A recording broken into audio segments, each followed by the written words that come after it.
ప్రజల్ని వైరల్ జ్వరాలు పట్టి పీడిస్తున్నాయి. దగ్గు జలుబుతో రోగుల గొంతు కూడా మారుతోంది. ఎన్నడూ విధంగా కీళ్ల నొప్పులు వేధిస్తున్నాయి. సాధారణంగా వర్షాకాల జ్వరాలు ఆగస్టు తొలివారం నాటికి తగ్గుతాయి. కానీ ప్రస్తుతం అందుకు భిన్నమైన పరిస్థితులు నెలకొన్నాయి. అసలు దీనికి కారణాలేంటి?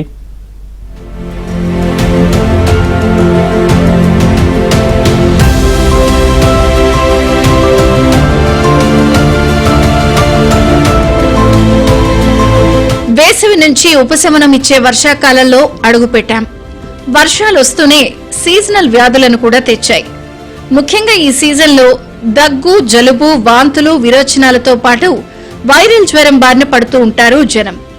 పిల్లలు, పెద్దలు అనే తేడా లేకుండా వైరల్ ఇన్ఫెక్షన్ బారిన పడతారు. ఈ ఇన్ఫెక్షన్ శరీరంలోని ఏ భాగం నుంచైనా అంటే పేగులు, ఊపిరితిత్తులు మొదలైన వాటి ద్వారా సంభవించవచ్చు. అధిక జ్వరం, కళ్లమంట, తలనొప్పి, శరీర నొప్పులు, కొన్నిసార్లు వికారం, వాంతులు వంటి లక్షణాలుంటాయి. అయితే కొన్నిసార్లు వైద్యుల వద్దకు వెళ్లకుండా యాంటీబయోటిక్స్ తీసుకుంటూ సొంత వైద్యం తీసుకోవడానికి ఆసక్తిని చూపిస్తారు. అయితే ఇలా చేయడం ఆరోగ్యంపై తీవ్ర ప్రభావం చూపిస్తుంది. అంతేకాదు ఇన్ఫెక్షన్లను పక్కవారికి చేరే అవకాశము ఉంటుంది.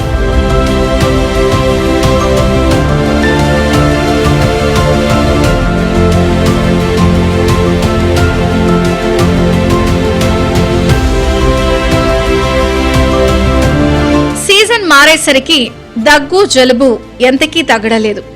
ఎన్ని మందులు వాడినా ప్రయోజనం ఉండటం లేదు.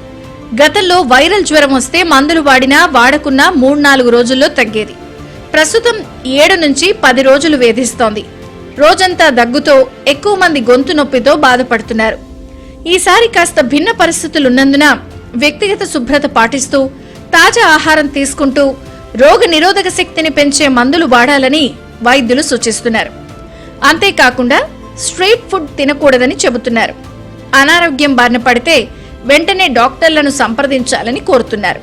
మరి ఇవి ప్రాణాంతకరమా కాదా? ప్రాణాంతకరం పరిస్థితి ఎప్పుడు వస్తుంది?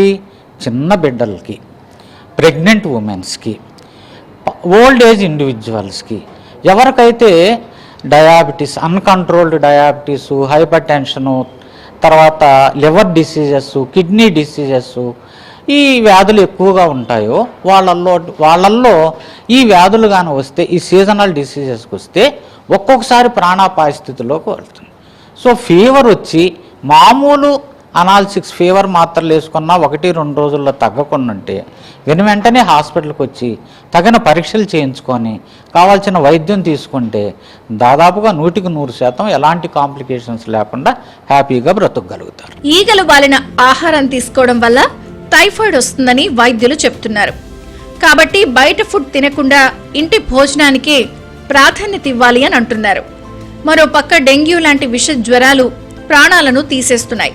ప్లేట్లెట్స్ పడిపోవడంతో మనిషి మరింత నీరసించి ఐసీయూలో చేరే పరిస్థితికి ఉంటుంది. ఇక చికెన్ గున్యా బారిన పడిన వారి పరిస్థితి కూడా అయోమయంగా ఉంది. శరీరంలో ఇమ్యూనిటీ తగ్గి రోగులు విపరీతంగా బాధపడుతున్నారు. 102-103 డిగ్రీస్ ఫీవర్ అది ఉండేది.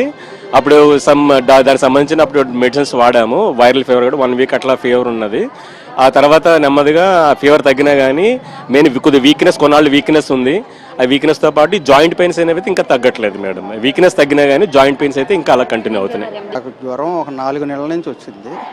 ఈ బాడీ పెయిన్స్, కీళ్ళవాతం, బాగా నొప్పుల వల్ల ఇది 3 సార్లు రావడం జరిగింది.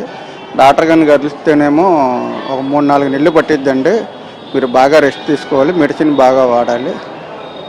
ఈ వాపులు అనేది కామన్గా అందరికీ ఉంటాయి.